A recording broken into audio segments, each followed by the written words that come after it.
ప్రాచీనమైన ఆలయాలు గత చరిత్రను ఘనంగా పరిచయం చేస్తాయి. అలనాటి సామాజిక సాంస్కృతిక విషయాలను అందంగా ఆవిష్కరిస్తాయి. అందమైన శిల్ప చిత్రాలతో ఇతిహాస పురాణ సంబంధమైన అంశాలను కనుల ముందు నిలుపుతాయి. అలా ఆధ్యాత్మిక చరిత్ర కళలు కలబోసిన క్షేత్రంగా కర్ణాటకలోని నుగ్గెనహళ్లి కనిపిస్తుంది. లక్ష్మీ నృసింహుడు, కేశవుడు, వేణుగోపాలుడు కొలువైన ఇక్కడి త్రికూట సన్నిధానం ఈ వారం దివ్యక్షేత్రం.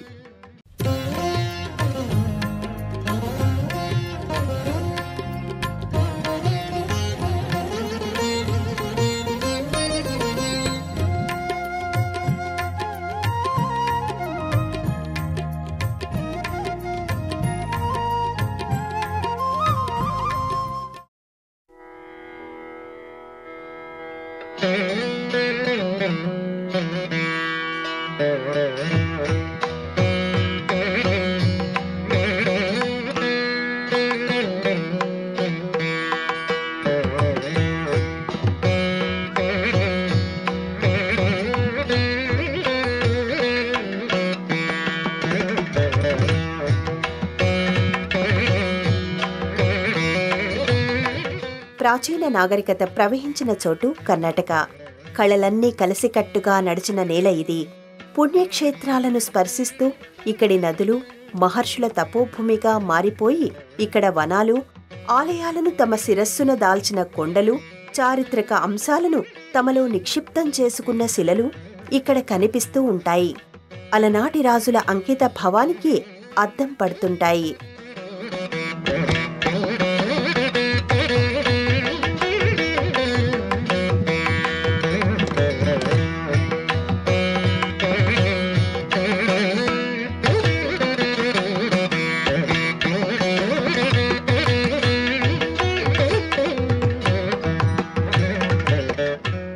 కర్ణాటక ప్రాంతాన్ని ఎన్నో రాజవంశాలకు సంబంధించిన వారు పరిపాలిస్తూ వెళ్లారు.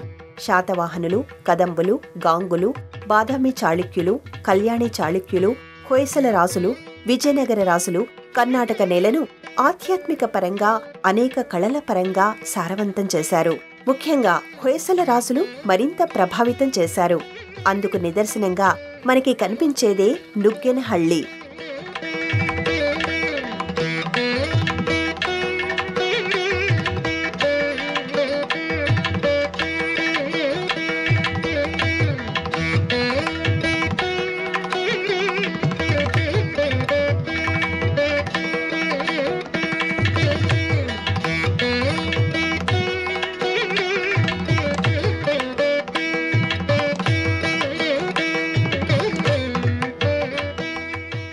హసన్ జిల్లా పరిధిలోని నుగ్గెనహళ్లి గ్రామం హొయసల రాజుల వైభవాన్ని ప్రతిబింబిస్తూ ఉంటుంది.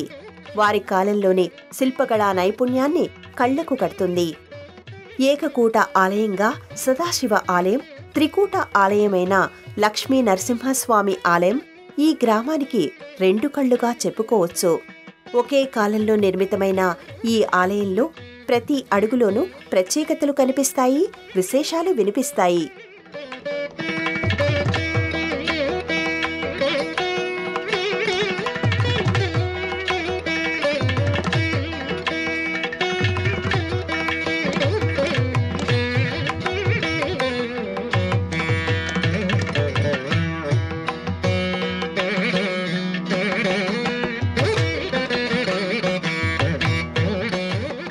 కర్ణాటకలో ప్రాచీనమైన ఆలయాల సంఖ్య చాలా ఎక్కువ. ఆనాటి రాజులకు గల ఆధ్యాత్మికత పట్ల అంకితభావం, కళల పట్ల ఆసక్తి అందుకు ఒక కారణంగా చెప్పుకోవచ్చు. ఇక్కడి పురాతన ఆలయాల్లోని ప్రతి శిల చరిత్ర చేతుల్లో మలచబడి ఆధ్యాత్మిక పరిమళాలను వెదజల్లుతూ ఉంటుంది. అలాంటి కర్ణాటకలో వందల ఏళ్ల చరిత్ర కలిగిన నరసింహస్వామి ఆలయాలు 150 వరకు కనిపిస్తాయి. తెప్పసముద్ర, బెట్టహళ్లి, మేల్కోటె, తొండనూర్, మాండ్య వంటి క్షేత్రాలు ఆ జాబితాలో మనకి కనిపిస్తాయి. అలాంటి చెప్పుకోదగిన క్షేత్రాల వరుసలో నుగ్గెనహళ్లి ఒకటిగా దర్శనమిస్తుంది.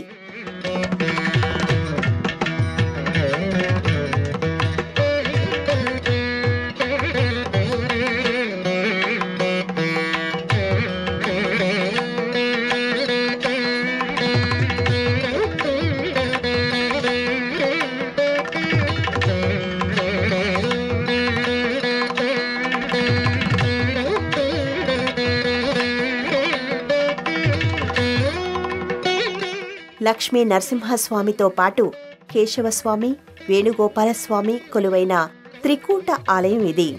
హొయసల ప్రభువులు తమ పాలనా కాలంలో నిర్మించిన త్రికూట ఆలయాల్లో ఒకటిగా ఈ ఆలయాన్ని గురించి చెప్పుకోవచ్చు.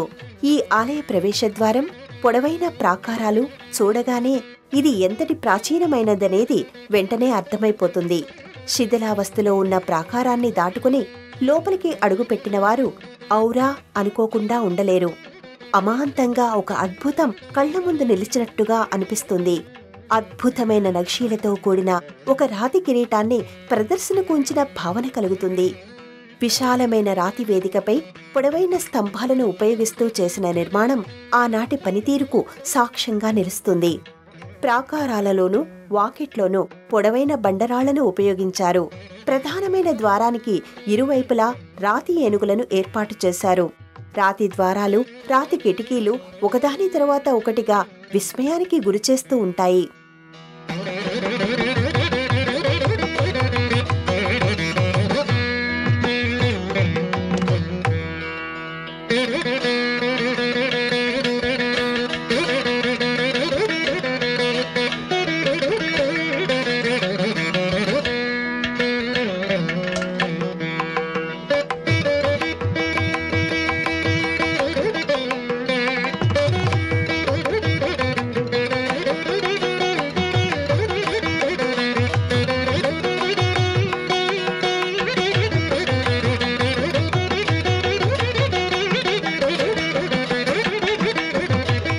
ముఖమండపం నుంచి గర్భాలయం దిశగా కదిలే దారిలో కొన్ని స్తంభాలు నగిషీలతో, మరికొన్ని స్తంభాలు సాదాసీదాగా కనిపిస్తూ ఉంటాయి. ఇది త్రికూట ఆలయం అంటే ఒకే వాకిలిలో 3 గర్భాలయాలు, 3 విమాన గోపురాలు కలిగిన ఆలయం అనే అర్థం. ఒక్కో గర్భాలయంలో ఒక్కో దేవతామూర్తి కొలువై దర్శనమిస్తూ ఉంటారు. అలా ఈ ఆలయంలో ఎదురుగా లక్ష్మీ నరసింహస్వామి, ఒకవైపున కేశవస్వామి, మరోవైపున వేణుగోపాలస్వామి అనుగ్రహిస్తూ ఉంటారు.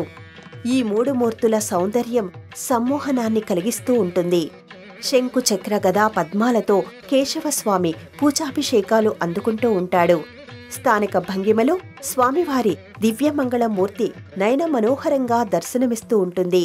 చక్కని కనుముక్కు తేరుతో స్వామివారి రూపం మంత్రముగ్ధుల్ని చేస్తూ ఉంటుంది. విశేషమైన ఆభరణాలతో, పూల మాలికలతో అలంకరించినప్పుడు స్వామివారి సౌందర్యం రెట్టింపు అవుతుంది. శ్రీ మహావిష్ణువుకు గల నామాల్లో కేశవ అనే నామానికి ఎంతో విశిష్టత కనిపిస్తుంది. లోక కళ్యాణం కోసం కేశి అనే అసురుడిని సంహరించిన శ్రీహరిని దేవతలంతా కేశవ అంటూ స్తుతించారు. అప్పటినుంచే ఆ స్వామిని కేశవుడిగా ఆరాధిస్తూ ఉంటారు. అత్యంత భక్తి శ్రద్ధలతో ఏ రూపంలో ఉన్న స్వామివారిని పూజించినా, ఏ నామంతో అర్చించినా వాటిని స్వీకరించువాడే కేశవుడు అనేది మహర్షుల మాట.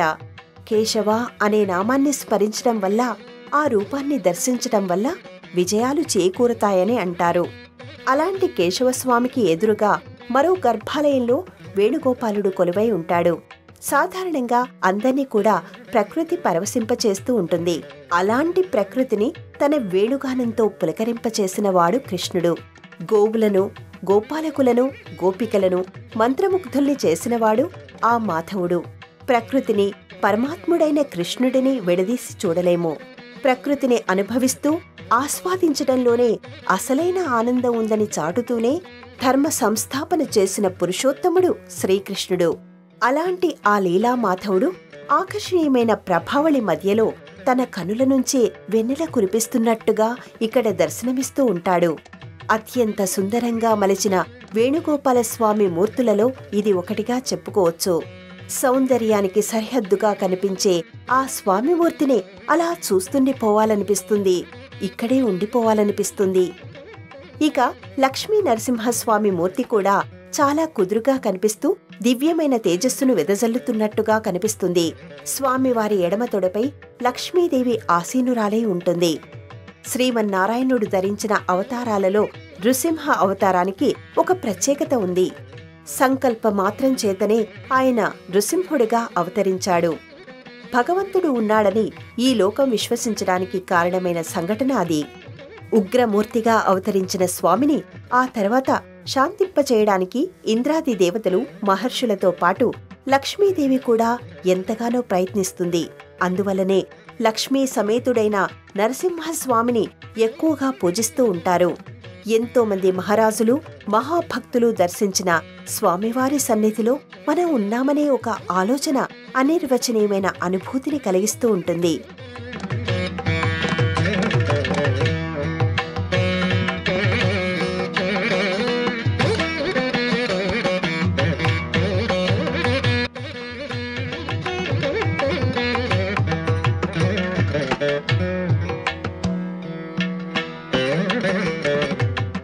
అద్భుతానికి అసలైన అర్థం చెప్పి ఈ ఆలయాన్ని హొయసల రాజుల కాలంలో నిర్మించారు. హొయసల రాజులు నిర్మించిన ఆయా ఆలయాలను దర్శించినప్పుడు మనకి ఎక్కువగా వినిపించే పేరు వీర సోమేశ్వర. పేరుకు తగినట్టుగానే ఆయన మహావీరుడు. చోళులతోనూ పాండ్యులతోనూ పోరాడిన మహాయోధుడు. కండబలంలోనే కాదు, కళాహృదయంలోనూ ఆయనకి ఆయనే సాటి అనే విషయాన్ని శాసనాలు చెబుతున్నాయి. వీర సోమేశ్వర మహారాజు ఎంతటి పరాక్రమవంతుడో అంతటి భక్తి భావన కలిగినవాడు. వల్లాలీశ్వర, వీర నరసింగేశ్వర, సోమలేశ్వర, భోజేశ్వర ఆలయాలను ఆయనే నిర్మించారు. వీర సోమేశ్వర ప్రభావం ఆయన దగ్గర సైన్యాధిపతిగా ఉన్న బొమ్మన్న దండనాయకుడిపై ఉండేది.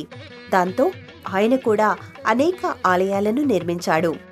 శివకేశవులను అసమానమైన భక్తితో ఆరాధించే ఆయన ఇక్కడ సదాశివ ఆలయంతో పాటు ఈ త్రికూట ఆలయాన్ని కూడా నిర్మించాడని శాసనాలు చెబుతున్నాయి.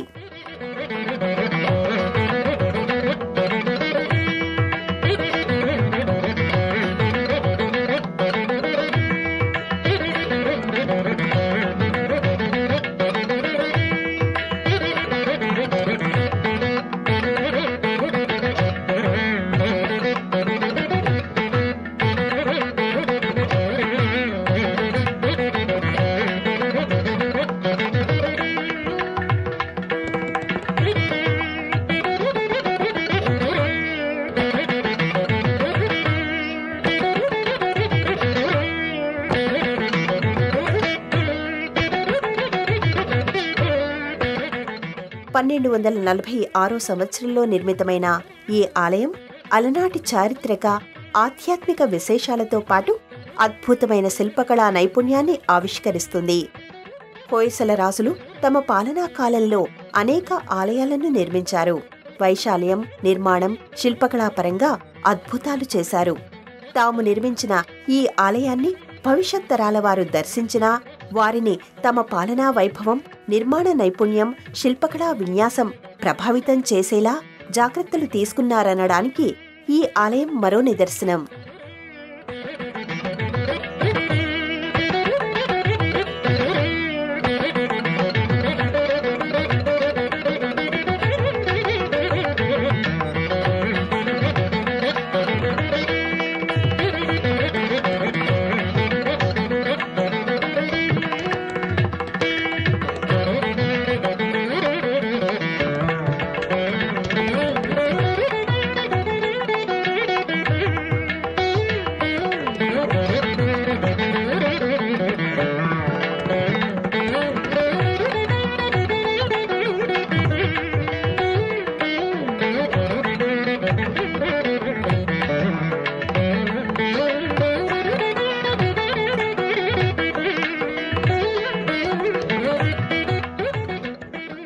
ఒకప్పుడు విజయ సోమనాథపుర పేరుతో పిలువబడిన ఈ ప్రాంతం ఆ తర్వాత కాలంలో నుగ్గెనహళ్లిగా మారింది.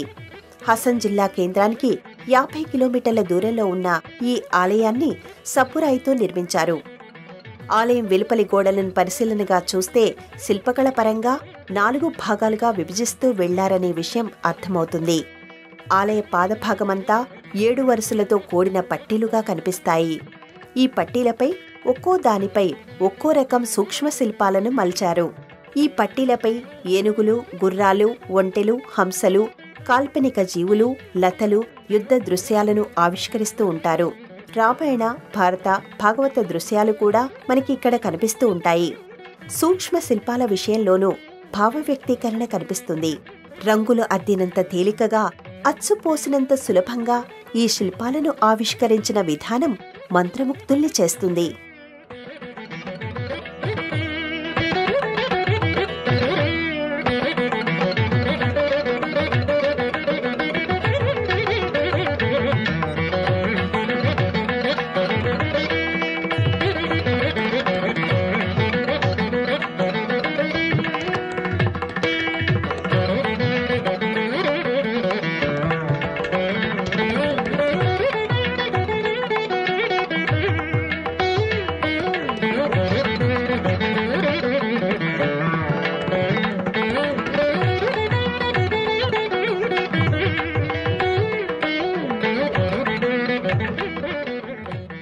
సూక్ష్మ శిల్పాల వరుస పైభాగంలో ఓ మాదిరి పరిమాణం కలిగిన దేవతా శిల్పాలు అమర్చారు. ప్రతి శిల్పం కూడా ఫ్రేమ్ కట్టి షోకేస్లో పెట్టినట్టుగా ఉంటుంది. లోపల గర్భాలయంలో కొలువైన కేశవస్వామి, వేణుగోపాలుడు, లక్ష్మీ నరసింహుడికి సంబంధించిన వివిధ భంగిమలలోని శిల్పాలు వెలుపలి గోడపై కనిపిస్తాయి. కేశవ నామానికి సంబంధించిన కొన్ని రూపాలను శిల్పాలుగా ఇక్కడ చూడొచ్చు. కేశవ నామాల్లో 24 నామాలు మరింత విశిష్టతను సంతరించుకుని కనిపిస్తాయి. ఆ జాబితాలో మనకి కేశవ, మాధవ, మధుసూదన, త్రివిక్రమ, వామన, హృషికేశ, వాసుదేవ, ప్రద్యుమ్న, అనిరుద్ధ తదితర నామాలు కనిపిస్తాయి. ఆ నామాలు కలిగిన ఆయా రూపాలు ఇక్కడి శిల్పాలుగా మన కళ్ల ముందు కనిపిస్తాయి. కేశవుడి తరఫున మనలను పలకరించే ఈ శిల్పాలు మన మనసులను విష్ణు సన్నిధానంలో విహరింపచేస్తాయి.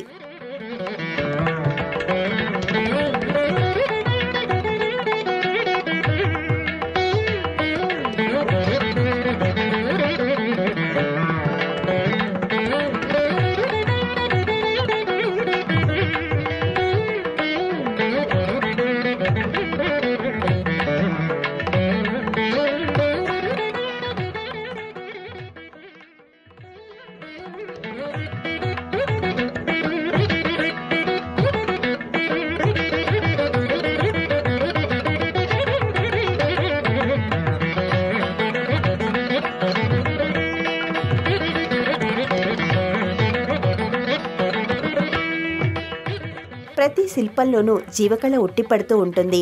ఆయా శిల్పాలు, ముద్రలు, వస్త్రాలు, ఆభరణాలను మలచిన తీరు గొప్పగా అనిపిస్తుంది.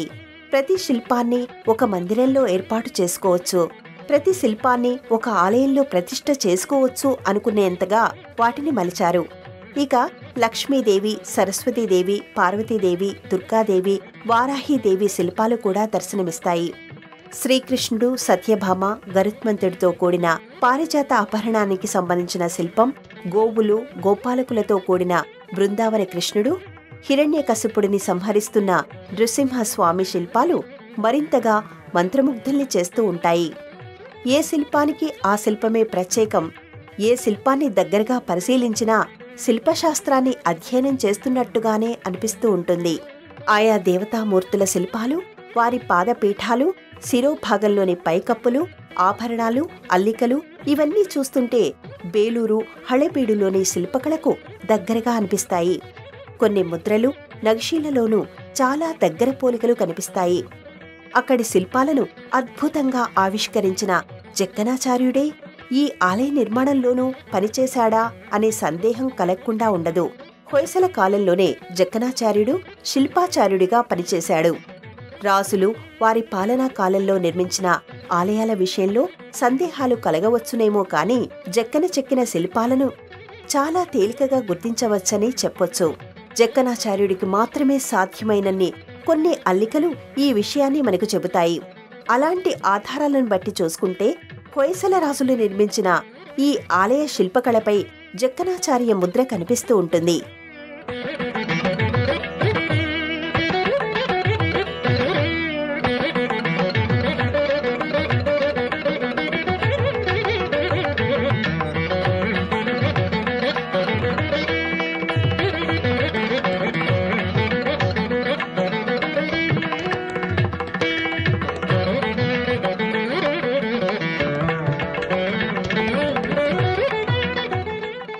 సాధారణంగా ప్రాచీనమైన ఆలయాలు ప్రకృతి వైపరీత్యాల కారణంగా, మతపరమైన దాడుల కారణంగా దెబ్బతింటూ ఉంటాయి.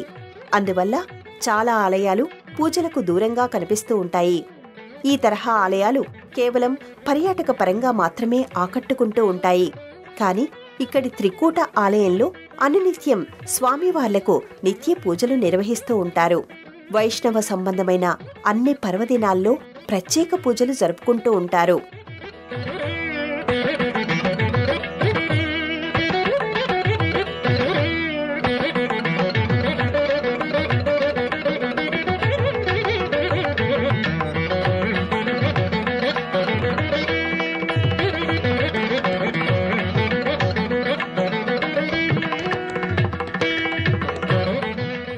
అనునిత్యం ఉదయం 9 గంటల నుంచి మధ్యాహ్నం 2 గంటల వరకు తలుపులను తెరిచి ఉంచుతారు. తిరిగి సాయంత్రం 4 గంటల నుంచి 6 గంటల 30 నిమిషాల వరకు దర్శనానికి అనుమతి ఉంటుంది. హొయసల రాజుల అసమానమైన భక్తికి నిదర్శనం, అలనాటి శిల్పుల అద్భుత కళా సృష్టికి నిర్వచనం ఈ ఆలయం. ఈ త్రికూట ఆలయంలోని ప్రతి శిల ప్రత్యేకమే, ప్రతి శిల్పం విశేషమే. అలాంటి ఈ ఆలయ దర్శనం మనసుకు ఉల్లాసాన్ని అందిస్తుంది, అనుభూతుల అమృతాన్ని వెదజల్లుతుంది. దేశంలోని అన్ని ప్రధానమైన నగరాల నుంచి బెంగళూరుకి రోడ్డు, రైలు, వాయు మార్గాలు ఉన్నాయి. బెంగళూరు నుంచి బస్సులలో, స్థానిక వాహనాల్లో నుగ్గెనహళ్లి చేరుకోవచ్చు.